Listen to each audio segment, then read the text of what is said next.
Discipline हा अचानक येणारा चमत्कार नाही, तो रोजच्या छोट्या कृतीने तयार होणारी सवय आहे. माझा दिवस सकाळी सुरू होतो. सकाळी लवकर उठतो, जिमला जातो, कारण स्ट्रॉंग माइंड आणि स्ट्रॉंग डिसिजन स्ट्रॉंग बॉडी मधूनच येतात. जिम नंतर सिंपल ब्रेकफास्ट करतो. शांत मनाने दिवसाची डिरेक्शन ठरते.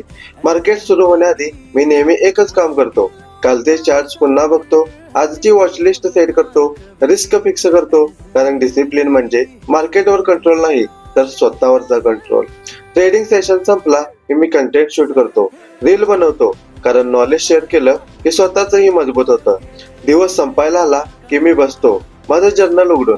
आज काय शिकलो, आज काय चूक केली, उद्या काय सुधारायचं, हे सगळं लिहून ठेवतो. आणि मग रात्री थोडा शांत वेळ, जिथे मी माझा दिवस अनालाइज करतो.